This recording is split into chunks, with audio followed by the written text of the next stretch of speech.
மூகம் கரோதி வாசாலம் பங்கும் லங்கயதே கிரிம் யத்கிருபா தமகம் வந்தே பரமானந்த மாதவம் யம் பிரம்மா வருணேந்திர ருத்ரமருதக ஸ்துன்வந்தி திவ்யைஸ்தவைகை வேதை சாங்கபதக்ரமோபனிஷதை காயந்தி யம் சாமகாஹ தியானாவஸ்திததத்கதேன மனசா பஷ்யந்தி யம் யோகினகம் யஸ்யாந்தம் ந விதுசுராசுரகணா தேவாய தஸ்மை நமக தேவாய தஸ்மை நமக. மூன்றாவது அத்தியாயத்தில் 40வது ஸ்லோகம் படிக்கணும். இந்திரியாணி மனோ புத்திஹீம் அஸ்யாதிஷ்டானமுச்யதே ஏதைர்விமோகயத் ஏஷம் ஞானமாவ்ருத்ய தேஹினம். இந்திரியாணி மனோ புத்திஹீம் அஸ்யாதிஷ்டானமுச்யதே ஏதைர்விமோகயத் ஏஷம் ஞானமாவ்ருத்ய தேஹினம். ஸ்ரீமத் பகவத்கீதை 3வது அத்தியாயம் கர்மயோகம் பார்த்துக்கிட்டு இருக்கோம். இதில் முதல்ல அர்ஜுனனுடைய கேள்வி, அதற்கான பதில் வந்தது. கர்மயோகமா ஞான யோகமானு கேட்டான். அதுக்கு பகவான் 2 விதமான வாழ்க்கை, 2 விதமான சாதனை சொன்னார். கர்மயோகம் ஞான யோக சாதனை, அதற்கு இல்லறம் துறவரம்ங்கிற வாழ்க்கை முறையை சொன்னார். பிறகு கர்மயோகத்தை பற்றி விரிவாக விளக்குனார். கர்மயோகத்தை விளக்கி பிறகு லோக சங்கரகம், மன தூய்மைக்க கர்மயோகம் செஞ்சாலும் கூட திருப்பி லோக சங்கரகம்னு ஒரு தலைப்பு பார்த்தோம். உலகத்தை நல்வழிப்படுத்துவதற்காக கர்மம் செய்யணும்ட்டு. அதில் ஞானியினுடைய மனநிலை அஞ்ஞானியினுடைய மனநிலையெல்லாம் சொல்லி ஞானி அஞ்ஞானிக்கு உபதேசம்லாம் பண்ணக்கூடாது அப்படிங்கிறதெல்லாம் சொன்னார். கடைசியாக நாம் பார்த்துக்கிட்டு இருக்க கருத்து என்னன்னு சொன்னால், ஆசை. ஒருவன் பாவம் செய்ய விரும்பாவிட்டாலும் கூட ஏன் பாவம் செய்கிறான் அப்படிங்கிற கருத்து வந்தது. கேள்வி அர்ஜுனன் கேட்டான். ஒருவனுக்கு பாவம் செய்ய விருப்பம் இல்லை, இருந்தாலும் கூட அவன் ஏன் பாவம் செய்கின்றான்? அதுக்கு முன்னாடி ஒரு கருத்து சொன்னார். எல்லா மனிதர்களும் சுபாவப்படி நடக்கிறாங்க, ஞானியும் கூடன்னு சொன்னார். அப்போ விட்டு விடுறதான்னு கேட்கும் பொழுது நம்மளுக்குள்ள சம்ஸ்காரங்கள்னு ஒன்று இருக்கும். அந்த சம்ஸ்காரம் எண்ணங்கள் ரூபத்தில் வெளிப்படும். அதை தடுக்க நம்மளுக்கு சக்தி கிடையாது. அது நம்ம கையில் இல்லை, அது சுபாவம். ஆனால் அதை செயல்படுத்துவது செயல்படுத்தாது நம்மளுடைய சுயமுயற்சியும் சாஸ்திரப்படி பண்ணணும்னு பார்த்தோம். பிறகு பரதர்மத்தை காட்டிலும் சுயதர்மம் சிறந்ததுன்னு சொன்னார். பிறகு அர்ஜுனன் கேள்வி என்னன்னா, மனிதன் பாவம் செய்ய விரும்பாவிட்டாலும் ஏன் பாவம் செய்கிறான்? இங்கே பாவம்னா பாவத்தினுடைய விளைவு துக்கம். யாராவது துக்கத்தை விரும்புவாங்களா? துக்கத்தை விரும்ப மாட்டாங்க. பாவம் செஞ்சால் துக்கம்தான் வரும். ஆனாலும் அவனை அறியாமல் அவன் பாவத்தை செய்கிறான். பாவம் செய்ய விருப்பம் இல்லை, ஆனால் பாவம் செய்கிறான். பாவம் செய்ய ஆசை இல்லை, ஆனால் பாவம் செய்கிறான். ஏன்னு கேட்டார். இவர் என்ன சொன்னார்னா, அதுக்கு ஆசை தான் காரணம்னார். பாவம் செய்கிறதுக்கு ஆசையே இல்லைன்னு சொல்லி அவன் கேள்வி கேட்குறான். பாவம் செய்வதற்கு விருப்பம் இல்லை, ஆசை இல்லை. ஆனால் ஏன் பாவம் செய்கிறான்? பாவம் செய்கிறதுக்கு ஆசை தான் காரணம்னார். புரியுது? அவங்க 2 ஆசை இருக்குது மனசில். நம்மளுக்கு உள்ளுக்குள்ளே ஒரு எண்ணம் இருக்குது. அது ஏற்கனவே சொன்ன கருத்துப்படி சம்ஸ்காரத்துப்படி ஒரு எண்ணம் இருக்குது. அது என்ன பண்ணுது? தூண்டுது. பிறகு இதை செயல்படுத்துறது யார் கையில் இருக்குது? நம்ம கையில் இருக்குது. இங்கே என்ன சொன்னார்னா, பகவான் பதில் இந்த ஆசை, இதனுடைய ஆசையினுடைய சொரூபம் என்ன அப்படின்னு சொன்னார். அதனுடைய இருப்பிடம் என்னன்னு சொன்னார். ஆசையினுடைய சொரூபம் என்ன, பிறகு அதனுடைய இருப்பிடம் என்ன, அதை நீக்க உபாயம் என்னன்னு சொன்னார். ஏன்னா எல்லாத்துக்கும் காரணம் ஆசைன்னு சொன்னால், அந்த ஆசை முதல்ல செய்யணும்னு சொன்னால் அதனுடைய தன்மை என்னன்னு முதல் புரிஞ்சுக்கிறணும். அதனுடைய சொரூபம் என்னன்னு சொல்லி ஆசையின் சொரூபம் சொல்லும் பொழுது அது எங்கே இருந்து உற்பத்தி ஆகுதுன்னா ரஜோகுணத்திலிருந்து வருகிறது. அதனுடைய சொரூபம் ரஜோகுண உற்பத்தி. பிறகு ஆசை தான் கோபமாக மாறுகிறதுன்னார். ஆசை தான் கோபமாக மாறுது. ஆசையினுடைய சொரூபம் என்ன? அது கிடைக்கலன்னு சொன்னால் அதுவும் அதர்மமான ஆசையாக இருந்து அதை நிறைவேற்ற முடியலைன்னா கோபஸ்வரூபமாக மாறிவிடும் ஆசையே. எல்லா பெரிய பாவத்திற்கும் இந்த ஆசை காரணமாக இருக்கின்றது. இதுதான் நம்மளுக்கு பகைவனாகவும் இருக்கிறதுன்னு சொன்னார். பிறகு இந்த ஞானத்தை, இது ஞானத்தை மறைக்கக்கூடியதுன்னார். அறிவை புத்தியை மறைச்சிருமா. தர்மமான ஆசையாக இருந்து கட்டுப்படுத்தக்கூடிய ஆசையாக இருந்தால் புத்தியை மறைக்காது. இல்லைன்னா என்ன பண்ணும்? புத்தியை மழுங்க செய்து விடும். நம்மளுக்கு அதில் ரொம்ப ஒரு வேகம் வந்துருச்சுன்னு வச்சுக்கங்களேன், தர்ம அதர்மம்லாம் தூக்கி போட்டுரும். அந்த அனுபவிச்சே ஆகணுங்கிற ஒரு வேகம் வந்துருச்சுன்னா அது அதுவும் அதர்மமாக இருக்குதுன்னு வச்சுக்கங்களேன், அது என்ன பண்ணும்? எல்லாத்தையும் தூக்கி போட்டுரும். நிறைய தப்பு பண்ணுறதுக்கு காரணம் என்னென்னா இதுதான். அந்த ஆசையை கட்டுப்படுத்த முடிகிறதில்ல. அது என்ன பண்ணுது? அதுவே நம்மளுக்கு பகைவன்கிற எண்ணமும் இல்லை. அறிவை மறைப்பதால் தான் செய்கிறார். தர்ம அதர்ம அறிவையும் மறைச்சிரும், ஆத்மா அனாத்மா அறிவையும் மறைச்சிரும். அது எப்படி மறைக்குதுன்னு சொன்னார். 3 உதாரணம் சொல்லி சொன்னார். நெருப்பை புகை மறைப்பது போல, கண்ணாடியை அழுக்கு மூடியிருப்பது போல, சிசுவை கற்பப்பை மூடியிருப்பது போலன்னார். சில ஆசைகள் மேலோட்டமாக இருக்கும், லேசாக வீசினா ஓடி போயிடும். புகை கங்கு உள்ளே இருக்குது, நெருப்பு புகை வந்துக்கிட்டே இருக்குது, அந்த நெருப்பு தெரியலை, புகை மறைச்சிருக்கு. லேசாக விசிறியில் வீசினா என்ன ஆகும்? நெருப்பு தெரிஞ்சிடும். அது மேலோட்டமான இருக்க ஆசை, அதை ஈஸியாக எடுத்துட முடியும். பிறகு இன்னும் சில ஆசைகள் கொஞ்சம் கஷ்டப்படணும், சாதனைகள்லாம் பண்ணி நீக்கணும். அது எப்படிப்பட்ட ஆசைன்னு சொன்னால், கண்ணாடியில் அழுக்கு மூடி இருக்கிறது மாதிரி. கண்ணாடியில் உருவம் தெரியலை, அழுக்கு மூடி இருக்குது, கொஞ்சம் தேய்ச்சி கழுவணும். கொஞ்சம் கஷ்டப்பட்டு கழுவுனா அந்த ஆசை போயிடும். இன்னொன்று, சில ஆசைகள் தர்மமாக இருந்தால் கூட போகாது, விட்டு பிடிக்கணும், வெயிட் பண்ணணும். சிசுவை கற்பப்பை மூடி காலம்தான் பதில் சொல்லணும் அதுக்கு. இப்படியெல்லாம் மூடி ஞானத்தை மறைத்திருக்கிறது இந்த ஆசைன்னு பார்த்தோம். இந்த ஞானிக்கு மற்றவனுக்கும் பகைவன் தான் இந்த ஆசை. எல்லாருக்கும் பகைவனாக இருக்குது. ராவணனுக்கு பகைவன் யார்? ராமர் கிடையாது, அவனுடைய ஆசை தான் பகைவன். நம்ம என்ன நினச்சிக்கிறோம்? வெளியே இருக்கான்னு சொல்லி பகைவன் நினைக்கிறோம். நம்மளுடைய ஆசை தான் பகைவன். அவங்களுக்கு தெரியறதில்ல. அஞ்ஞானிகளுக்கு ஆசை தான் பகைவன் தெரியறதில்ல.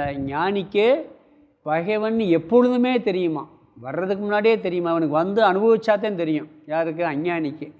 ஞானிக்கு வர்றதுக்கு முன்னாடியே இந்த ஆசை தேவையில்லை, இந்த ஆசை தேவை இருக்குது அப்படிங்கிறத நல்லா ஆராய்ச்சி பண்ணி பண்ணுவாங்கிறார்.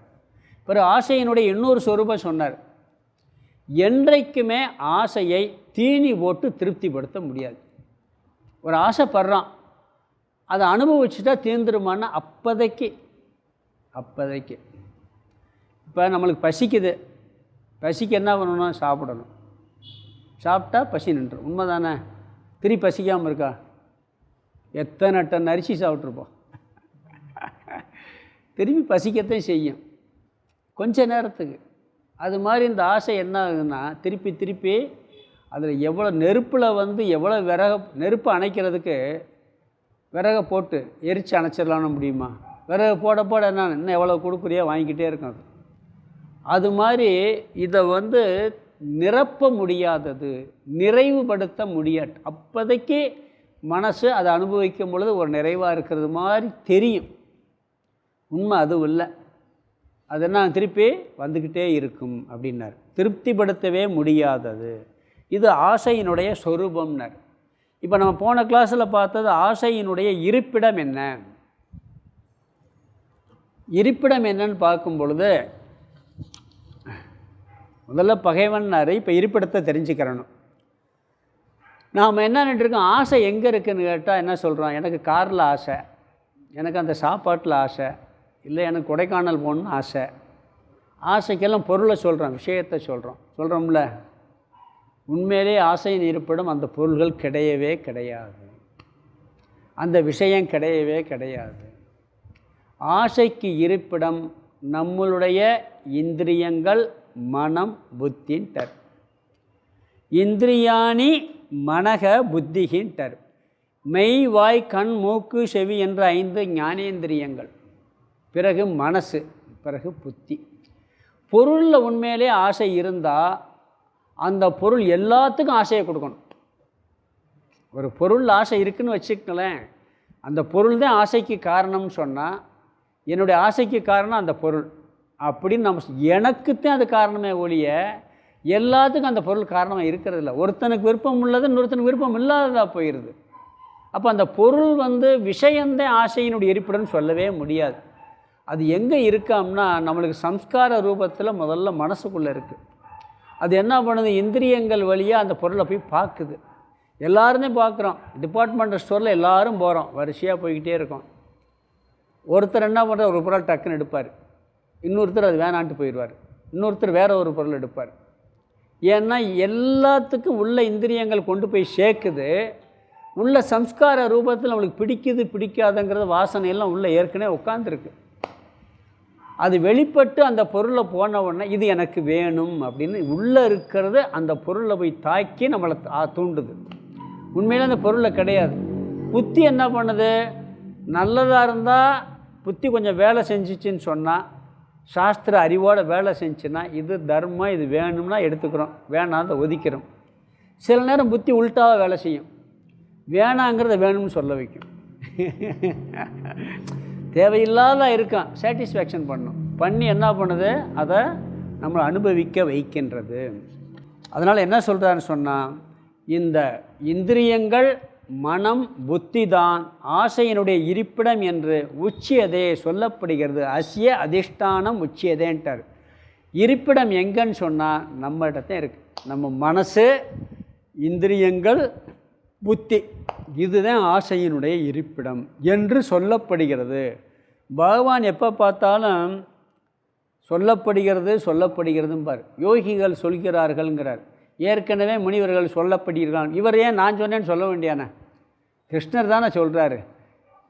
இதை என் கருத்துங்கிறது என்றைக்கும் சொல்ல மாட்டேன். பொதுவாக பார்த்தீங்கன்னா ஏன் இதை அடிக்கொருக்க அந்தந்த இடத்துல பார்த்தீங்கன்னா சில இடங்கள் அப்படியே வருவார். இது ஞானிகளால் சொல்லப்படுகிறது, முனிவர்களால் சொல்லப்படுகிறது, பரம்பரையாக அடுத்த அத்தியாயத்தில் சொல்ல போகிறார். பரம்பரையாக இந்த கருத்து வந்ததுன்னு சொன்னால் இது ஒருத்தருடைய கருத்து கிடையாது. இதில் சொல்லப்பட்ட கீதையில் சொல்கிற கருத்தெல்லாம் என்னுடைய சொந்த கருத்து இல்லை, பரம்பரையாக வேதத்திலிருந்து வந்தது. அதனால் ரிஷிகளால் சொல்லப்படுகிறது. அதனால் உச்சியதேங்கிறார். இதெல்லாம் ஆசையின் இருப்பிடம் என்று சாஸ்திரங்களில் நிறைய சொல்லியிருக்கு.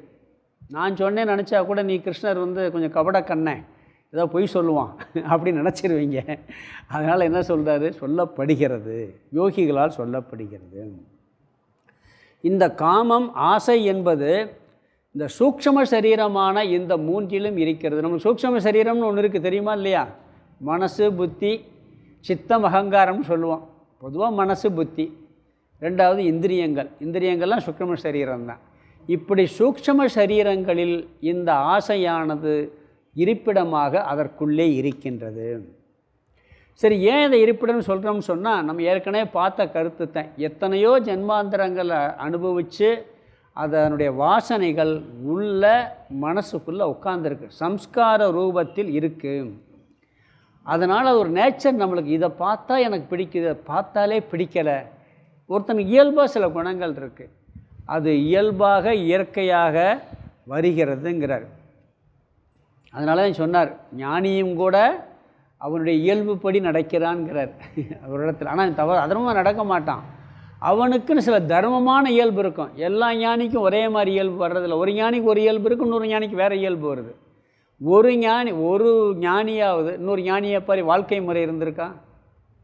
வாழ்க்கை முறையில் இவருடைய சுபாவம் வேறு, அவருடைய சுபாவம் வேறு. ஏன்னா அது சம்ஸ்காரம், பழைய வாசனைகள் வருது. ஆனால் அதர்மத்துக்கு அவங்க போக மாட்டாங்க. அஞ்ஞானி என்ன பண்ணுவான், அந்த சம்ஸ்காரம் அதர்மமாக இருந்தாலும் போயிடுவான் சில நேரங்கள். அதே வித்தியாசம். அதை செயல்படுத்துறது நம்ம கையில் இருக்குது. ஆனால் வாசனைகள் நம் சாய்ஸ் கிடையாது, அது உள்ளே உட்கார்ந்துருக்குங்கிறார்.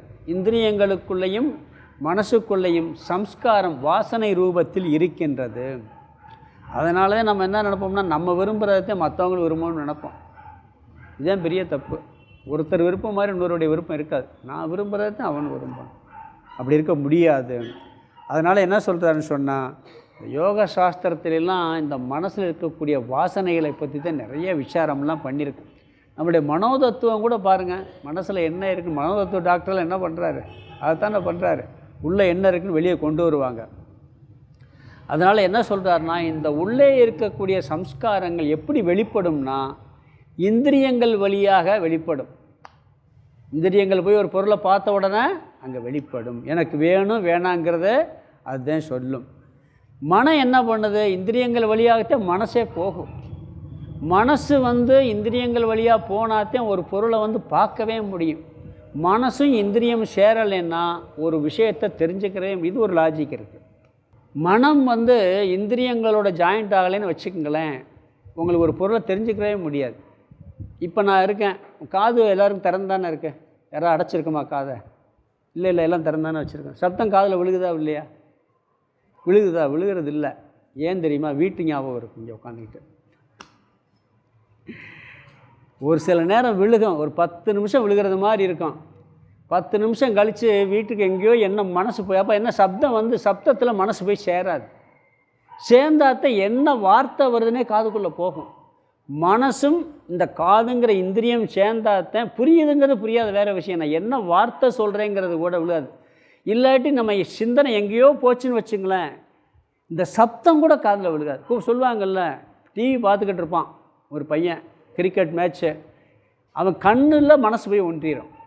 கூப்பிட்டு கத்தி பாருங்க, அவனுக்கு காதிலே விழுகாது. ஏன் காது திறந்தானே இருக்கு, உள்ளே போகாது. ஏன்னா மனம் கண்ணுங்கிற இந்திரியத்தோட போய் ஜாயிண்ட் ஆகிடும். மனசு அப்படி ரெண்டும் சேர்ந்து என்ன பண்ணுது, ஒரு பொருள் விஷயங்களில் போய் சேருது. அங்கே உள்ள வாசனை எப்படி இருக்கோ அதன்படி அந்த பொருளை விரும்புவோம், இல்லாட்டி வேணான்னு ஒதுக்குவோம். இப்படித்தான் விஷயம், அந்த ஆசை உள்ளே இருக்கிறது தான் வருதே ஒழிய வெளியே இல்லை. அந்த வெளியே இருக்கிறது சம்ஸ்காரங்களை தூண்டி விடுகிறது. அதற்கு ஒரு காரணமாக இருக்கே ஒழிய உண்மையிலே இருக்கிறது உள்ளதான் ஆசைகள் இருக்குது அப்படிங்கிறார். என்றைக்குமே நம்ம ஆசைக்கு விஷயம் வெளியே இருக்கும் பொருள்கள் தான் சொல்கிறோம். ஆனால் அப்படி இல்லை. ஏன்னு சொன்னால் எல்லாருக்குமே ஒரே பொருள் மேலே ஆசை வர்றதில்லை, மாறி மாறி வருகிறது அப்படிங்கிறார். பிறகு இதில் இந்த கருத்தை முழுசாக பார்க்குறோம்னா அந்த ஆசையை வெல்வதற்கு உபாயத்தை சொல்லும் பொழுது பார்க்கலாம் நம்ம. பிறகு இந்த ஆசை வருவதற்கு காரணம் என்னென்னா, முதல்ல சங்கல்பம் வரும், எண்ணம் வரும். இதை பார்க்கலாம் சரி, அந்த எண்ணம் வருவதற்கான உள்ளே இருக்க சம்ஸ்காரம் தான் எண்ண ரூபத்தில் முதல் வெளியே வரும். அந்த எண்ணத்துக்கும் காரணம் ஏற்கனவே உள்ள சம்ஸ்காரங்கள் அப்படிங்கிறார். அதனால் என்ன பண்ணுமா, இந்த ஆசை இந்த பொருள்கள்கிட்ட போய் இந்திரியங்கள் பார்த்து மனசு அதை அதில் போய் ஜாயிண்ட் ஆகி அந்த பொருளை உள்ளே கொண்டு போய் சேர்த்த உடனே புத்தி என்ன பண்ணும், இது எனக்கு வேணும்னு சொல்லி அதை எடுத்துக்கிறோம். சில புத்தி என்ன பண்ணால், இல்லை இதை அனுபவித்தா நம்மளுக்கு பிரச்சனை வந்துடும், இது வேணான்னு சொல்லி ஒதுக்கிறோம். சில புத்தி என்ன பண்ணோம், பொருளை சேர்த்துக்கிட்டே போகுங்கிறார். எவ்வளவு பொருள் சேர்க்க முடியுமோ, எவ்வளவு வேணும்னு நினைக்கிறோமோ அந்த புத்தி என்ன பண்ணும், எனக்கு அது வேணும் இது வேணும்னு சொல்லி பொருள்களை சேர்த்துக்கிட்டே போகுங்கிறார். இல்லறத்தில் இருக்கிறவங்களுக்கு தான் பார்த்தா பொருள் வர வர சந்தோஷம், சொத்து வர வர சந்தோஷம், பணம் வர வர சந்தோஷம், அப்படி நினச்சிக்கிட்டு இருக்கோம். சந்தோஷத்தோட பிரச்சனையும் சேர்ந்து தான் வரும். துறவிக்கு போக போக சந்தோஷம். பொருள் தன்னை விட்டு ஒருத்தர் விலைக்கு போகுதுன்னு வச்சுங்க, யாதனின் நீங்கியா நோதல் அதனின் இளன்கிறார். இவனுக்கு விலைக்கு போக போக சந்தோஷம், அவங்களுக்கு வர வர சந்தோஷம் நினச்சிக்கிட்டு இருக்கான். உண்மை அது இல்லை. அப்படி ஒரு தோற்றத்தை உருவாக்கி விடுகிறது இந்த ஆசை. அதற்கு காரணம் நம் மனதில் இருக்க சம்ஸ்காரங்கள், அது இந்திரியங்கள், மனம், புத்தி, அதிலிருந்து வருதுங்கிறார். சரி, இந்த 3 இடத்துல தங்கிட்டு இந்த ஆசை என்ன பண்ணுதுன்னு சொன்னால், ஏதைகி இவைகளுடன், இந்த இந்திரியம், மனம், புத்தி இவைகளுடன் தங்கியுள்ள இந்த ஆசையானது, ஏசைகை இந்த ஆசையானது விமோக எதி ஒருவனை மோகத்தில் உட்படுத்துகிறது. என்ன பண்ணுதான், மோகத்தில் உட்படுத்துகிறது, புத்தியை மழுங்கச் செய்கிறது, புத்தியை மறைக்கின்றது, மறைத்து விடுகின்றது அப்படிங்கிறார். இந்த 3 இடத்துல இருந்து கண்டு மோகத்தில் உட்படுத்துகிறது. யாரை? தேகினம் ஜீவாத்மாவை, தேகத்தை உடைய ஜீவாத்மாவை ஞானம் ஆவருத்திய அறிவை மறைத்து விடுகின்றது. இது அறிவை மறைச்சு எல்லா பந்தத்துக்கும் எல்லா துக்கத்துக்கும் காரணமாக ஆக்கி விடுகின்றது இந்த ஆசை. ஆசையின் இருப்பிடம் என்ன? மனம், புத்தி, இந்திரியங்கள். இது என்ன வேலையை செய்யுது? அறிவை மறைத்து ஒரு ஜீவாத்மாவை மோகத்திற்குள் உட்படுத்தி விடுகின்றது, வீழ்த்துகின்றது. ஒரு வாழ்க்கை மாறி ரொம்ப கீழே விழுந்திருக்கான்னு வச்சுங்களேன். ரொம்ப பெரும்பாலும் 99% ஆராய்ச்சி பண்ணி பார்த்தா ஏதாவது ஒரு ஆசையில் போய் மூழ்கியிருப்பான். ஏதோ ஒன்று பணம் சம்பாதிக்கணும்னு ஆசை இருக்குது, ஏதோ ஒரு ஆசையில் போய் மூழ்கி என்ன பண்ண, கரெக்டாக போகாமல் தப்பான வழிகளில் போனால் பாதாளத்தில் போய் வீழ்ந்திருப்பான். மூல காரணத்தை ஆராய்ச்சி பண்ணால் இதுவாகத்தான் இருக்கும். அதனால் என்னாகும்னா இது அவனுடைய வாழ்க்கையும் பாதிக்க செய்கிறது, மற்றவருடைய வாழ்க்கைக்கும் பயனற்றதாக அமைகிறது. சரி, இப்போ ஆசையினுடைய சொரூபத்தை பார்த்துட்டோம், இருப்பிடத்தை பார்த்துட்டோம். இதை வெல்வதற்கு உபாயம் என்ன? ஆசையை மறைப்பதுக்கு பேர் ஆவரணம். அதாவது அறிவை மறைப்பது ஆவரணம். மறைக்கிறதுன்னு ஆவரண சக்தி. மறைச்சிட்டு என்ன பண்ணோம்னா மோகத்தில் உட்படுத்துவது விக்ஷேபம். அதாவது இருக்கிறத மறைச்சி வேறு ஒன்றில் காமிச்சிடும்.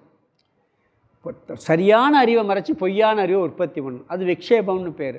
மறைக்கிறதுக்கு பேர் ஆவரணம்னு பேர். இருக்கிறத மறைச்சிடும். பிறகு என்ன பண்ணு, வேறு ஒரு அறிவை கிரியேட்னு தப்பான அறிவை கிரியேட் பண்ணி விட்டுரும். இதுக்கு பேர் விக்ஷேபம்னு பேர். இந்த ஆசையானது அறிவை மறைத்து மோகத்தில் ஆழ்த்தி தவறான அறிவை நம்மளுக்கு கொடுத்துருது அப்படிங்கிறார். இது இந்த 40வது ஸ்லோகத்தில் ஆசையினுடைய இருப்பிடத்தை சொல்லிட்டார். அடுத்து ஆசையை வெல்வதற்கு உபாயம் 3 ஸ்லோகம் சொல்ல போகிறார். அதில் 1 மேலோட்டமாக வெல்வது, மிச்சம் 2 வேரோடு அறுக்கிறது. அதுக்கான உபாயத்தை சொல்ல போகிறார் கடைசி 3 ஸ்லோகத்தில். இந்த ஸ்லோகத்துக்கு அர்த்தத்தை பார்த்துடலாம். இந்திரியாணி மனோபுத்திகி. இந்திரியாணி இந்திரியங்கள், நம்மளுக்கு மொத்தம் 10 இந்திரியம் இருக்குது. 5 ஞானேந்திரியம், 5 கர்மேந்திரியம் இருக்குது. மனக மனம், புத்திகி புத்தி, அஸ்ய அதிஷ்டானம். இந்திரியங்கள் மனம் புத்தி, அஸ்யன அதனுடைய ஆசையினுடைய அதிஷ்டானம் இருப்பிடம் என்று உச்சியதே சொல்லப்படுகிறது, ரிஷிகளால் சொல்லப்படுகிறது. ஆசையின் இருப்பிடம் எது? இந்திரியங்கள் மனம் புத்தி என்று சொல்லப்படுகிறது. யாரால் சொல்லப்படுது? ரிஷிகளால், ஞானிகளால், யோகிகளால் சொல்லப்படுகிறது. அடுத்த வார்த்தை ஏதைகை. இவைகளில், இந்த இந்திரியங்கள் மனம் புத்தி இவைகளில் தங்கியுள்ள ஏஷக இந்த ஆசையானது ஞானம் அறிவை ஆவருத்திய மறைத்து தேகினம் எங்கே இருக்குன்னா 2வது கடைசி வார்த்தை ஏதைகைன்னு சொன்னால் இவைகளில் தங்கியுள்ள. பிறகு ஞானம், ஞானம்ங்கிறது முதல் 2வது அந்த அடுத்த இதில் வருது. ஞானம் அறிவை ஆவருத்திய மறைத்து தேகினம் சொன்னால் தேகத்தில் உள்ள ஜீவாத்மாவை, ஏதைக்கு அடுத்த வார்த்தை விமோகயதி ஏஷ, விமோகயதி மோகத்தில் உட்படுத்துகிறது. இந்திரியங்கள் மனம் புத்தி அதனுடைய ஆசையினுடைய இருப்பிடம் என்று சொல்லப்படுகிறது. முதல் வரி. இந்த ஆசை இவைகளில் தங்கியுள்ள அறிவை மறைத்து தேகத்தில் உள்ள ஜீவாத்மாவை மோகத்தில் உட்படுத்துகிறது. ஆசையின் இருப்பிடம் என்ன? இந்திரியம் மனம் புத்தி. இது என்ன வேலை செய்யுது? அறிவை மறைக்குது, மோகத்துக்குள்ளே நம்மளை செலுத்தி விடுகின்றது. அடுத்த ஸ்லோகத்தில் இந்த 3 ஸ்லோகத்தில் சொல்ல போகிறாரு இந்த ஆசையை வெல்வதற்கான உபாயம் என்ன. இப்போ 41 படிக்கலாம். தஸ்மாத்மமிந்திரியான் யாதவும் நியம்ய பரதர்ஷப பாப்மானம் பிரஜஹீஹ்யேனம் ஞான விஞ்ஞான நாசனம். தஸ்மாத்மமிந்திரியான் யாதவும் நியம்ய பரதர்ஷப பாப்மானம் பிரஜஹீஹ்யேனம் ஞான விஞ்ஞான நாசனம். இங்கே ஆசையை வெல்ல உபாயம் சொல்கிறார். இங்கே ஆசையை வெல்வதற்கு இந்த ஸ்லோகத்தில் ஒரு உபாயம் சொல்கிறாரு. அப்புறம் அடுத்ததில் உபாயம் 2 ஸ்லோகத்தில் சேர்ந்து சொல்ல போகிறார். முதல்ல ஒன்று அழிக்கணும்னு சொன்னால் 2 படி இருக்குது. ஒரு விஷயத்தை ஒன்றை கம்ப்ளீட்டாக வேரோடு எடுக்கணும்னு சொன்னால் முதல்ல 2 படி இருக்குது. உதாரணமாக ஒரு மரத்தை வெட்டணும்னு வச்சுங்களேன், முதல்ல வேரை வெட்டி தூரம் எடுக்க மாட்டாங்க. முதல்ல என்ன பண்ணுவாங்க, கிளையெல்லாம் வெட்டி அதனுடைய ஸ்ட்ரென்த்தை குறைச்சிடுறது. முதல்ல ஸ்ட்ரென்த்தை குறைச்சிட்டு பிறகு வெட்டுவாங்க. முதல்லே பிடுங்கினா என்ன ஆகும், அது மற்றதையும் சேர்த்து அழிச்சு கஷ்டமாகவும் இருக்கும், மற்றதையும் அழிச்சிடும். இப்போ ஒரு வீடை வந்து இடித்து காலி பண்ணணும், கீழே முதல்ல அன்றக்கு கீழே அடிப்போம், மேலேருந்து இடித்து வரணும். இடித்து வந்து அந்த ஸ்ட்ரென்த்தெல்லாம் குறைச்சிட்டு பிறகு கீழே ஃபவுண்டேஷன்லாம் தோண்டுவாங்க. அது மாதிரி முதல்ல என்ன பண்ணுறாரு, மேலே இருக்கக்கூடிய இந்த ஆசையினுடைய இந்த ஸ்ட்ரென்த்தை குறைக்கிறது, அதுக்கு வழி முதல்ல சொல்கிறார். பிறகு என்ன பண்ணுறது, வேரோடு இந்த ஆசையை அழிக்க வழியை சொல்ல போகிறார். முதல்ல என்ன சொல்கிறாருன்னு சொன்னால், சமக தமக இந்திரிய மன நிக்கிரகம். அதை கொஞ்சம் கட்டுப்படுத்தி கொண்டு வந்தால் என்னாகுமா, கொஞ்சம் அந்த உறுதியானது, ஆசையினுடைய உறுதியானது குறைந்து விடும். ஆசை அதிகமாக திடமாக இருக்க காரணம் என்ன தெரியுமா, மனக்கட்டுப்பாடு, இந்திரிய கட்டுப்பாடு இல்லாதது தான் காரணம்.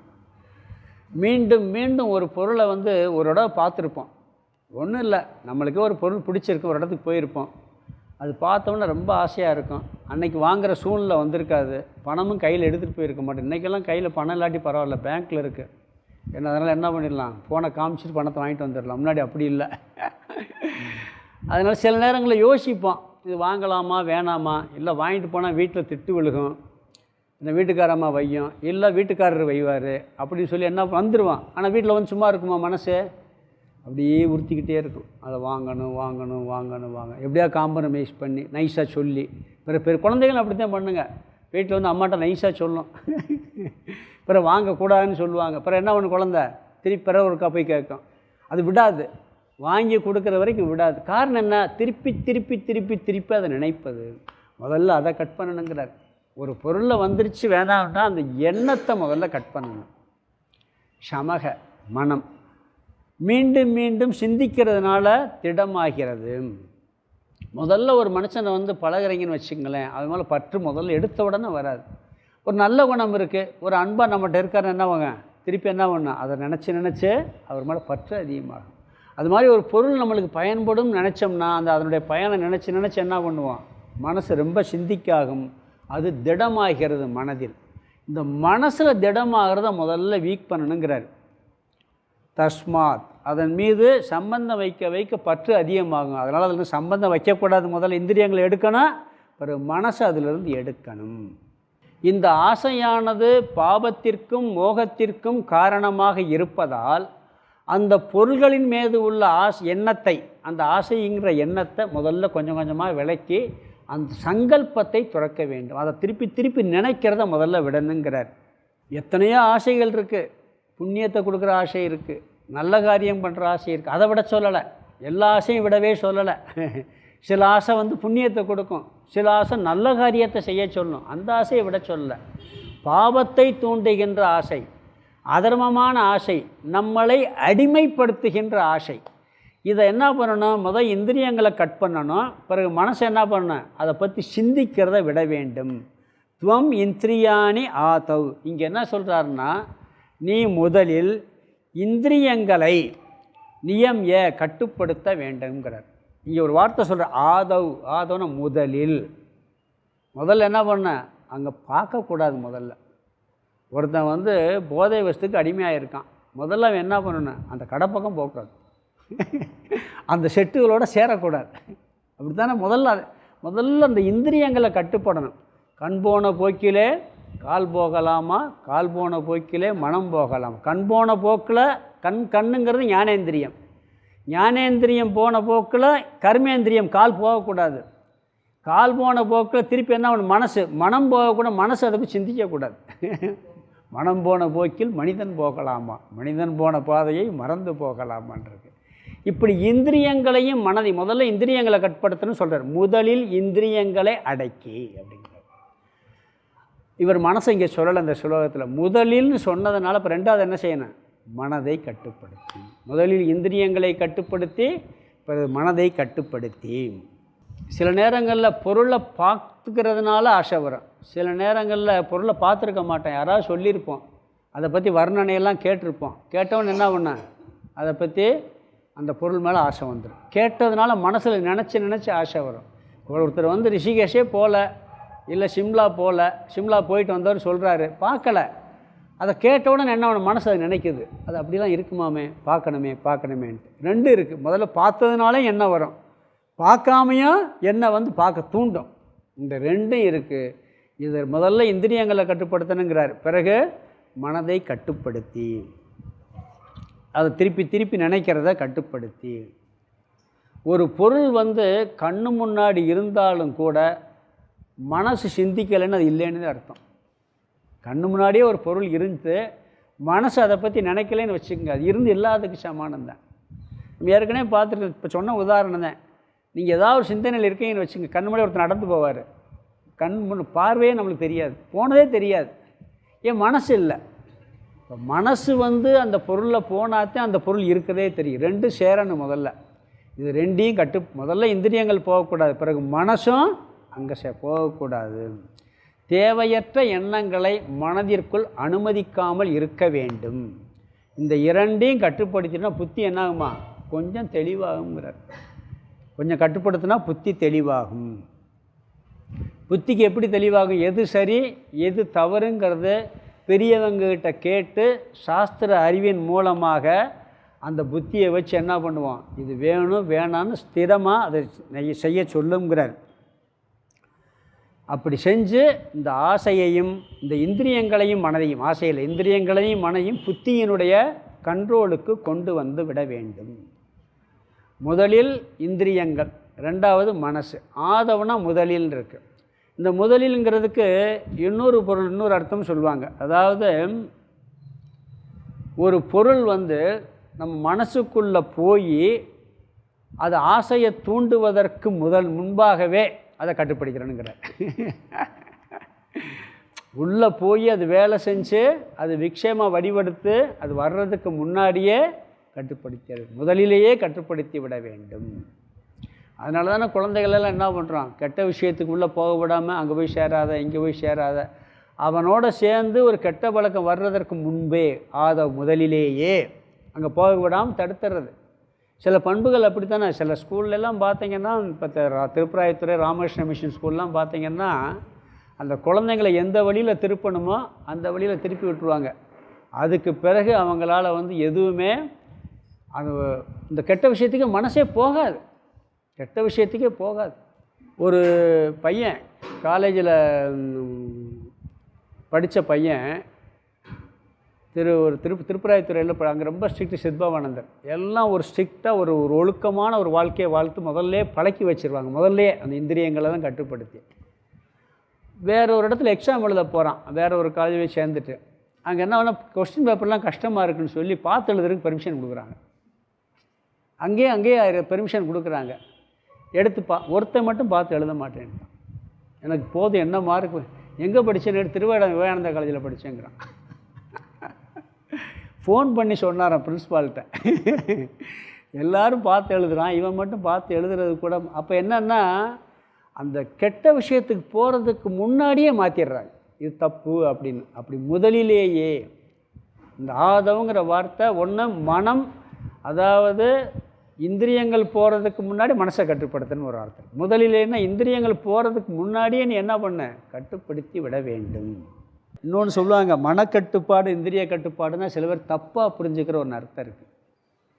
இந்திரியங்கள் அப்படியே அடக்கி எதுலேயும் செலுத்தாமல் இருக்கிறத இந்திரிய கட்டுப்பாடு நினைக்கிறாங்க. இந்த முனிவர்கள்லாம் காட்டில் அப்படியே என்ன பார்க்காம செய்ய வாழவே முடியாது உலகத்தில்.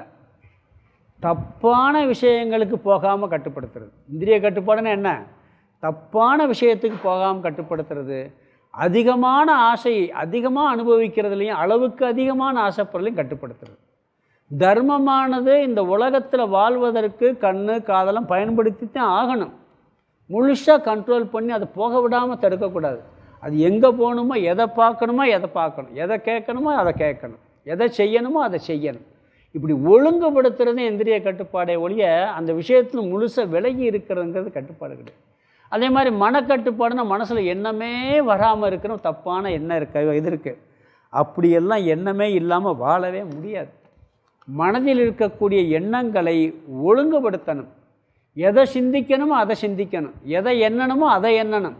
தேவையற்ற எண்ணங்களை நீக்கணுமே ஒழிய எண்ணக்கூடிய எண்ணங்களை நீக்கவே கூடாது.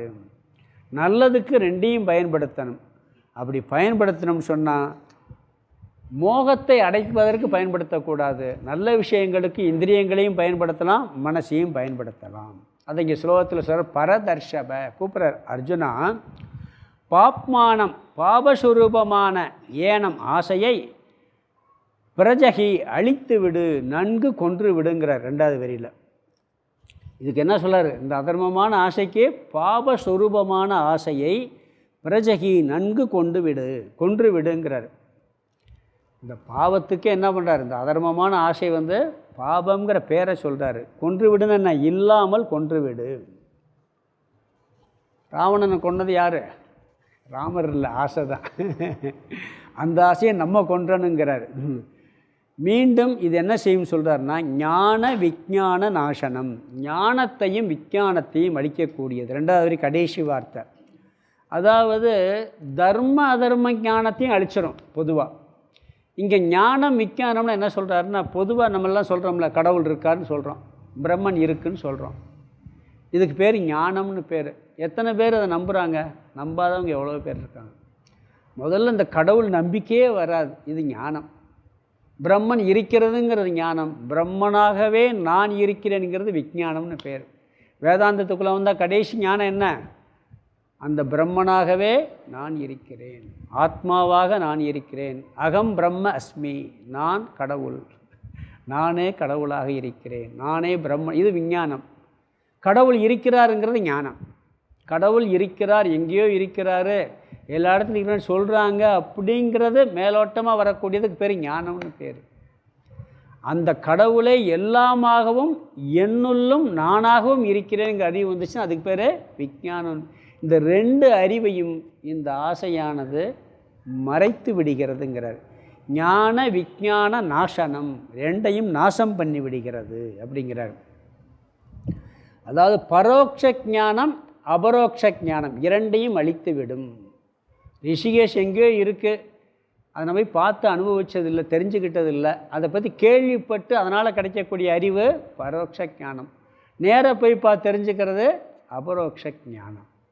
அது மாதிரி பிரம்மன் இருக்கிறதுன்னு நிறைய படித்து கேட்டு தெரிஞ்சுக்கிறது பரோட்ச ஞானம். அதுவாகவே நானே இருக்கிறேங்கிற அந்த உணர்வு மயமாக தெரிஞ்சுக்கிறது அபரோக்ஷ ஞானம். இந்த 2 ஞானத்தையும் இது அழித்துவிடும். 2ஐயும் அழித்து விடுகின்றது இந்த ஆசை. அப்புறம் இன்னொன்று இருக்குது, ஞானம்ங்கிறது நான் பிரம்மனாக இருக்கிறேங்கிற அறிவு. இந்த அறிவு வந்துடும் சில பேருக்கு. ஆனால் என்ன ஆகும்னா, இந்த ஆசை என்ன பண்ண நிஷ்டை அடைய விடாமல் கெடுத்துரும்.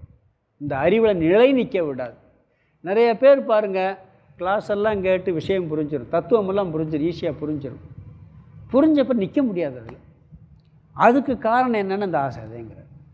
முதல்ல இந்த ஞானம் விஞ்ஞானம் 2 அர்த்தம் இருக்குது. ஒன்று பிரம்மன் இருக்குங்கிறது ஞானம், அந்த பிரம்மனாகவே நான் இருக்கு விஞ்ஞானம், 2ஐயும் அழிச்சிருங்கிறார். இன்னொரு பொருள் என்னென்னா, பிரம்மனாகவே பிரம்மன் தான் நான்கிற அறிவு வந்தாச்சு, இதுக்கு பேர் ஞானம். விஞ்ஞானம்னா அந்த ஞானத்தில் நிற்க முடியாது. அந்த நிற்க முடியாமல் இருக்கிறதுக்கு காரணம் என்னென்னா இந்த ஆசை தான். இந்த 2க்கும் தடையாக இருப்பது. பொதுவாக ரொம்ப அளவுக்கு அதிகமான ஆசை இருந்தால் ஞானமே வராது. ஓரளவுக்கு கண்ட்ரோல் இருந்தால் தான் இந்த ஞானமே புரியும். மன அமைதி ஞானங்கிற பலனே ஓரளவுக்கு இருந்தால்தான் முடியுமே ஒழிய இல்லாட்டி வரவே வராது. ஞானத்திற்கும் ஞான நிஷ்டைக்கும் இந்த ஆசையானது தடையாக இருக்கிறது அப்படிங்கிறார். இப்படிப்பட்ட ஆசையை வெல்ல வேண்டும். முதல்ல இந்திரியங்களையும் மனதையும் கட்டுப்படுத்தி வெல்லணும்னு சொன்னார். இது எதுக்கு தடையாக இருக்குது? ஞான விஞ்ஞானத்துக்கு தடையாக இருக்கிறது. பிறகு இதை முழுசாக வெல்வது எப்படிங்கிறத அடுத்த ஸ்லோகத்தில் சொல்ல போகிறார். பார்ப்போம். இந்த ஸ்லோகத்துக்கு அர்த்தம் பார்த்துடலாம். தஸ்மாத், முதல்ல பரதர்ஷப, அந்த முதல் வரி கடைசி வார்த்தை. அர்ஜுனனை கூப்பிட்றார். ஏ அர்ஜுனா, பரதர்ஷப்னா பரத வம்சத்தவனே அப்படின்னு அர்த்தம். ஏ அர்ஜுனா, முதல் வார்த்தை தஸ்மாத், ஆகவே. அதாவது இந்த இதுக்கு முதல்ல ஸ்லோகத்தில் சொன்ன அர்த்தத்தின்படி இந்த ஆசையானது மோகத்தை கொடுக்கறதுனாலையும் மோகத்தை கொடுப்பதால் பாவத்தை கொடுப்பதால் அதாவது பாவத்தை கொடுத்து மோகத்தை கொடுக்குது. ஆகவே இந்த முதல் ஸ்லோகத்தில் சொன்னதுபடி ஆகவே துவம் நீ, அடுத்த வார்த்தை துவம்னா நீ, ஆதவ் முதலில், அதை பிரிக்கணும். துவம் தஸ்மாத் துவம் இந்திரியாணி ஆதவன் இருக்கு. ஆதவன் சொன்னால் முதலில், இந்திரியாணி இந்திரியங்களை, நியம்ய கட்டுப்படுத்த வேண்டும், ஒழுங்குபடுத்த வேண்டும்.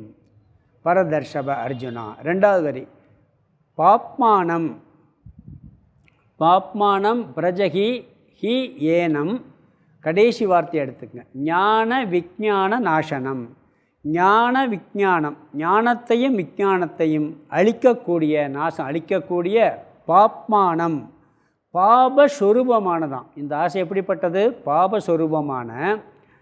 ஹி பிரஜகி ஹி ஏனம், ஏனம் சொன்னால் இதை, இந்த ஆசையை, ஹீனா உறுதியுடன், பிரஜகி கொன்று விடுங்கிறார். இந்த ஆசையை உறுதியுடன் அழித்து விடு. ஞானத்தையும் விஞ்ஞானத்தையும் அழிக்கக்கூடிய பாபவடிமான அந்த ஆசையை உறுதியுடன் அழித்து விடு. எப்படி? முதலில் இந்திரியங்களை கட்டுப்படுத்தி, இரண்டாவது மனதை கட்டுப்படுத்தி அழிக்க வேண்டும். ஞானத்தையும் விஞ்ஞானத்தையும் அழிக்கக்கூடிய இந்த ஆசையை நீ கொன்று விடு, அழித்து விடுன்னு சொல்கிறார். இங்கே ஆசையின் சொரூபம் பாபஸ்வரூபங்கிறார். அதனுடைய விளைவு என்ன?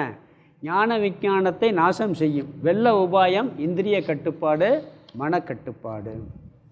ஸ்லோகம் 42 படிக்கலாம். இந்திரியாணி பரான் யாகுகோம் இந்திரியேப்ய பரம் மனகம் மனசஸ்து பரா புத்திஹீம் யோ புத்தே பரதஸ்து சகம் இந்திரியாணி பரான் யாகுஹு இந்திரியேப்ய பரம் மனக மனசஸ்து பரா புத்திஹி யோ புத்தே பரதஸ்து சகம். இங்கே உபாயத்தை சொல்கிறார் 2 ஸ்லோகங்கள்லையும். அதோட ஆத்ம ஞானத்தை எப்படி அடைவதுன்னு சொல்கிறார். இங்கே கடைசி உபாயம் என்னென்னா, இந்த ஆசை கம்ப்ளீட்டாக போகணும்னா ஆத்ம ஞானத்தை அடைஞ்சு அதில் மனசு நிலை வரணும். அப்போ தான் 100% போகும். ஆனத்தை அடைஞ்சால் மட்டும் பத்தாது, ஞானத்தில் உறுதியாக நிஷ்டையானத்தையும் போகமே ஒழிய, அது வரைக்கும் அது போனது மாதிரி இருக்கும். பிறகு என்ன பண்ண வெளியே வந்துடும்ங்கிறார். அதனால் என்ன சொல்கிறான்னு சொன்னால், அந்த ஞானத்தை அடைவதற்கு உபாயத்தை சொல்லி பிறகு இதை எப்படி அந்த அறிவினால் வெல்ல வேண்டும்னு சொல்ல போகிறார்.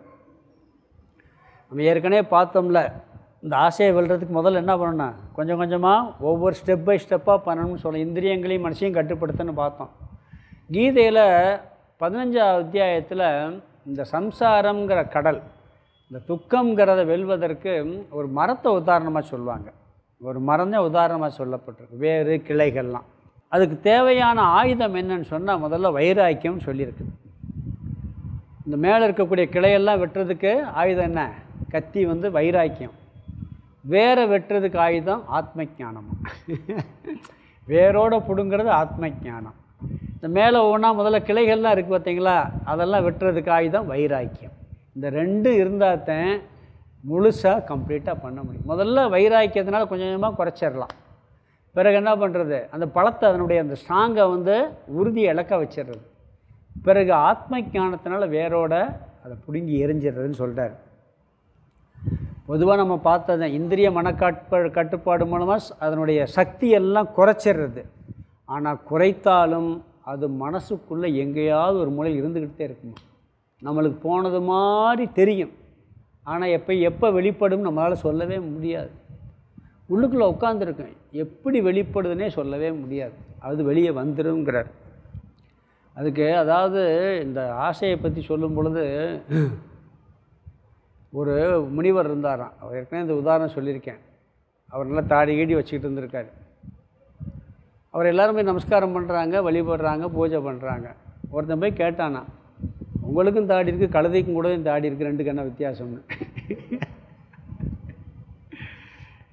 அப்போ அவர் என்ன சொன்னாராம், இல்லைப்பா இது கொஞ்சம் வித்தியாசம் இருக்குது, இப்போ பதில் சொல்லலைன்னு சொல்லிட்டாராம். இன்னொரு நாளைக்கு சொல்கிறேன்ட்டாராம். அவர் மரணப்படுக்கையில் இருக்கும்போது அவனை கூப்பிட்டாராம். கூப்பிட்டு என்ன சொன்னாராம், இதான் இப்போ பெருசுன்னாராம். என் தாடி தான் பெருசுன்னாராம். ஏன் இப்போ சொல்கிறீங்கண்ணா, இந்த தாடிக்கு உண்டான மரியாதை இப்போ வரைக்கும் காப்பாற்றிட்டேன், இனி சாக போகிறேன் அப்படின்னாராம். புரியுதுங்களா? ஏன்னா எப்போ வேணாலும் அது உள்ளேருந்து வெளியே வந்து பிறகு என்ன இப்படி இப்படி இப்படி தான் இருப்பாங்க, அந்த தாடி வச்சவங்களாம் மோசமாக இருப்பான் அப்படின்னு இருக்கா இல்லையா? இப்போ காவி கட்டினவங்களாம் மோசம் போகிற யாராவது 1-2 பேர் தப்பு பண்ணும்போது வருதா இல்லையா? அது மாதிரி வந்துடுது. அதனால் என்ன பண்ணணும்னா, இது கம்ப்ளீட்டாக போகணும்னா முதல்ல அதனுடைய ஸ்ட்ரென்த்தெல்லாம் குறைக்கிறது வைராக்கியம், இந்திரிய கட்டுப்பாடு, மனக்கட்டுப்பாட்டு. அப்புறம் ஆத்ம ஞானத்தினால தான் பண்ண முடியும். அந்த ஆத்ம ஞானத்தை இங்கே இந்த அத்தியாயத்தில் சொல்கிறார். கர்மயோக அத்தியாயம் பேர், ஆத்ம ஞானம் இங்கே எதுக்கு அப்படின்னு நிறைய பேர் நினைக்கலாம். இந்த அத்தியாயம் என்ன, கர்மயோகத்தை பற்றி தான் சொல்லியிருக்கு. இந்த அத்தியாயத்தில் முக்கியமாக கர்மயோகம்தான். ஆத்ம ஞானத்தை பற்றி இது வரைக்கும் சொல்லவே இல்லை. 4ஆவது அத்தியாயத்தில் ஞான கர்ம சந்நியாசத்தில் சொல்ல போகிறாரு. 2ஆவது அத்தியாயத்தில் சொன்னார், இங்கே சொல்லவே இல்லை. காரணம் என்னென்னா, கர்மயோகம்தான் முடிவுன்னு நினச்சிடாத, ஞானம்தான் இறுதியான முடிவு. நீ கர்மயோகத்தின் மூலமாக ஞான யோகத்துக்கு வரணும். அதுக்காக என்ன பண்ணுறாருனா, இந்த 2 ஸ்லோகத்தில் ஞான யோகத்தை சொல்கிறார். ஆத்ம தத்துவத்தை உணர்வதற்கான வழியை சொல்லி அதன் மூலமாக இந்த ஆசையை அடிக்கணும்னு சொல்கிறார். என்ன சொல்கிறாருன்னா, ஆத்ம ஞானத்தை உபதேசம் பண்ணுறார். 2ஆவது அத்தியாயத்தில் சொல்கிறார், அதாவது ஒரு விஷயங்கள் மனசில் வந்து இந்த ஆசையானது 2ஆவது அத்தியாயத்தில் ஒரு விஷயம் சொன்னார். என்னதான் பண்ணாலும் அந்த இச்சை வந்து உள்ளுக்குள்ளே அவனுக்கு இருந்துக்கிட்டு இருக்கும், மீண்டும் மீண்டும் அதை நினைத்து கொண்டே இருப்பான் அப்படிங்கிறார். அப்போ இந்திரிய கட்டுப்பாடு, மனக்கட்டுப்பாடெல்லாம் எதுக்கு? கட்டுப்பாடு பண்ணாலும் மனசு ஆசை போகாதுன்னு சொன்னால் எதுக்கு நம்ம இஷ்டம் போட வாழ்ந்துட்டு போகலாமே அப்படின்னு சில பேர்லாம் சொல்கிறது உண்டு. அது நம்மளை நாசத்தில் கொண்டு போய் விட்டுரும். அதனால் என்ன சொல்கிறாருன்னு சொன்னால், இங்கே இந்திரிய கட்டுப்பாடு, மனக்கட்டுப்பாடு, வைராக்கியம் என்பது முதலில் ஆசையினுடைய அந்த உறுதியை குறைப்பதற்கு பயன்படும். முதல்ல அது பண்ணித்தான் ஆகணும். அப்படி பண்ணுனாத்தான் ஞானத்துக்குள்ளே வர முடியுங்கிறார். நிறைய பேர் எதுக்கு இது, அதை முழுசாக கட்டுப்படுத்த முடியாதுல்ல, எதுக்கு இதை போய் கட்டுப்படுத்திக்கிட்டு உட்காரணும் அப்படின்லாம் நினைக்கலாம். கட்டுப்படுத்தின ஒழுங்குபடுத்துறது. இந்திரிய கட்டுப்பாடு, மனக்கட்டுப்பாடை பற்றி எல்லா சாஸ்திரமும் சொல்லியிருக்கு. அவங்கெல்லாம் முட்டாளா? சில பேர் சில தத்துவங்கள்லாம் சொல்கிறாங்க, நீ வந்து கட்டுப்படுத்த உன் இஷ்டப்படி விட்டுரு, அப்படியே இந்திரியங்களை உன் இஷ்டப்படி விட்டுரு, மனசு அதன்படி விடு, அப்போ தான் சரியா, அப்படி தான் வாழ முடியும்லாம் சில தத்துவங்கள்லாம் இருக்குது. இது உண்மையான தத்துவம் இல்லை, தத்துவ ஆபாசம் அது. அந்த தத்துவத்தில் போய் அழிஞ்சது தான் மிச்சமே ஒழிய யாரும் அந்த தத்துவத்துக்குள்ளே போய் வெற்றி அடைஞ்சால் சரித்திரமே கிடையாது. சில பேர் அப்படிலாம் ஒரு லாஜிக் சொல்லி வேறு ஒரு தத்துவம் சொல்லி இஷ்டம் போல் வாழலாம்னா சொல்லி, இந்த ஹிப்பீஸ் எல்லாம் ஒருத்தர் இருந்தாங்க பார்த்திங்கன்னா, ஹிப்பீஸ்னு ஒரு காலத்தில் இருந்தாங்க. ஃபெயிலியர் தான் ஆச்சு, ஒரு நிறைவும் வரல. பிறகு அந்த சிஸ்டத்தை மாற்றிட்டாங்க அவங்க. ஏன்னா அதெல்லாம் வந்து மேலோட்டமாக ஒரு மாதிரி கரெக்டு மாதிரி தெரியுமே ஒழிய தெரியாது. அதனால் இந்திரிய கட்டுப்பாடு, மனக்கட்டுப்பாடை பற்றி இவ்வளவு நூட்களில் ரிஷிகள் எல்லாம் சொல்லியிருக்கிறாங்க.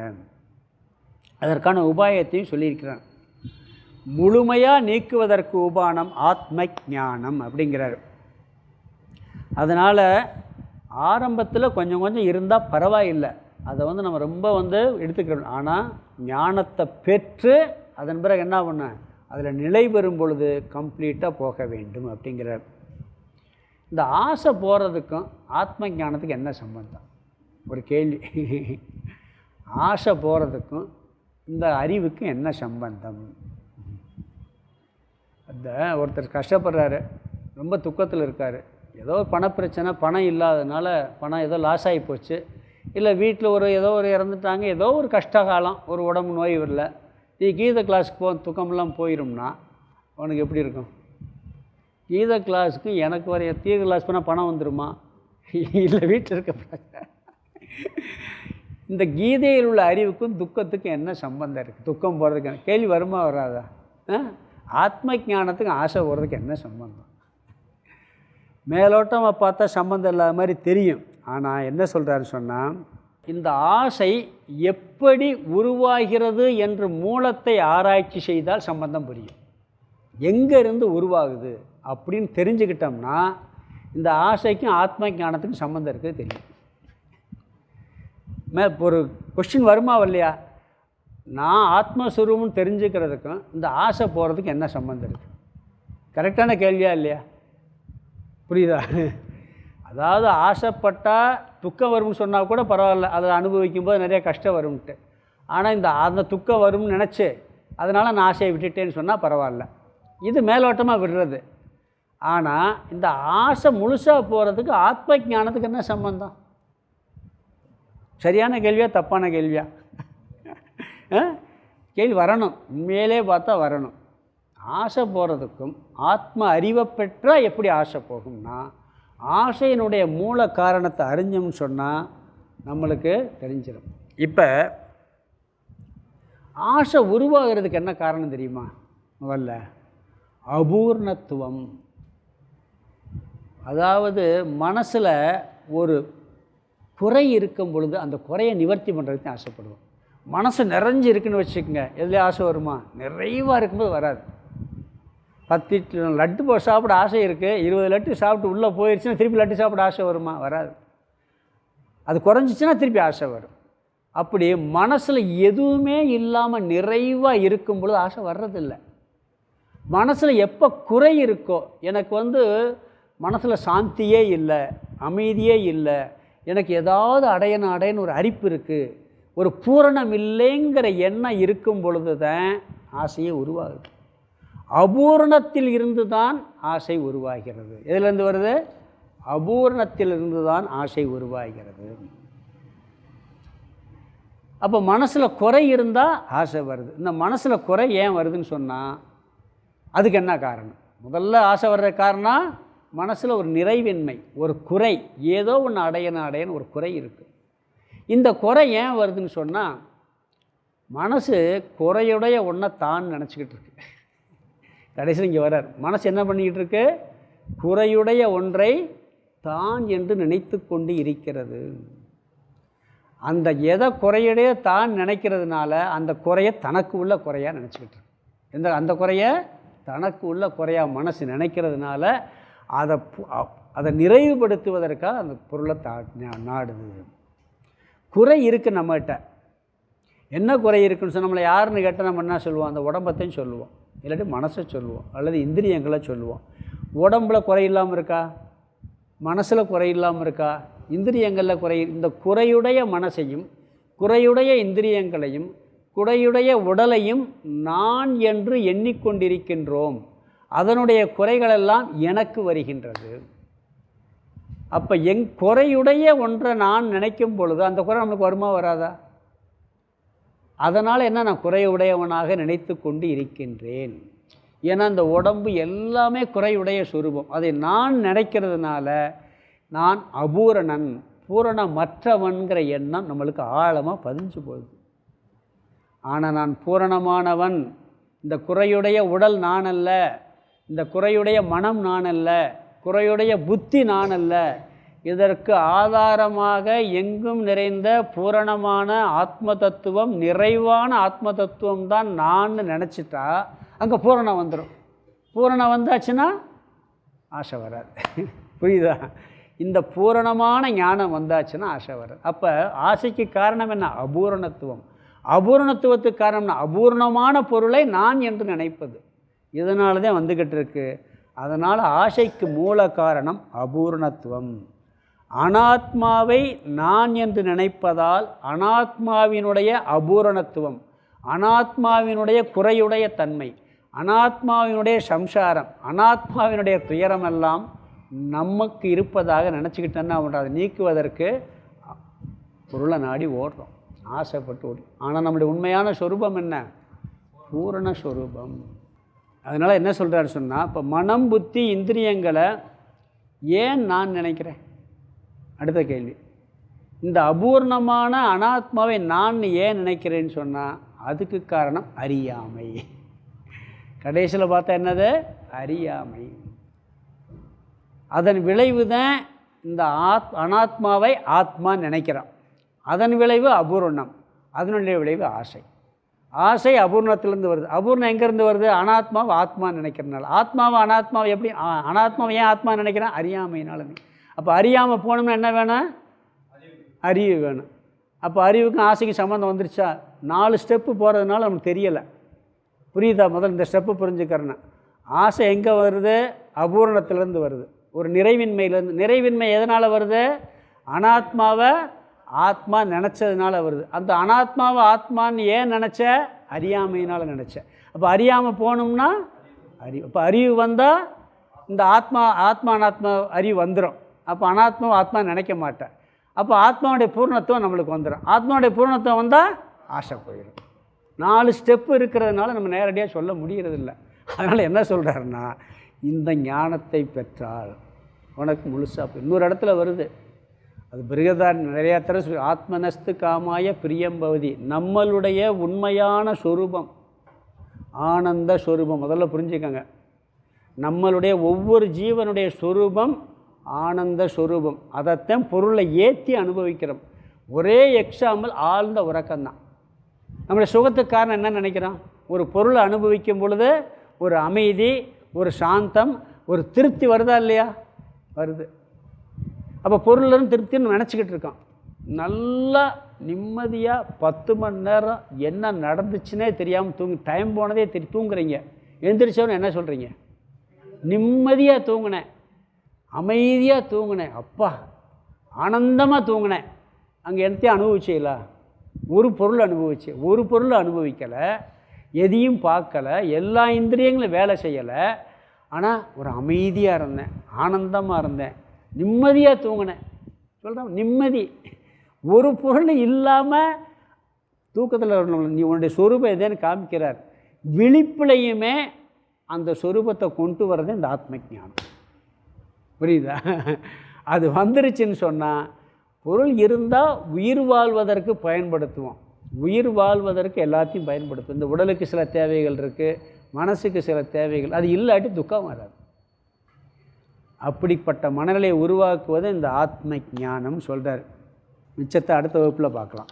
ஓம் பூர்ணமத பூர்ணமிதம் பூர்ணாத் பூர்ணமுதட்சியதே பூர்ணஸ்ய பூர்ணமாதாய பூர்ணமேவாவசிஷ்யதே. ஓம் சாந்தி சாந்தி சாந்தி. ஹரி ஓம் ஆதிகுருநாத சுவாமிக்கு ஜெய்.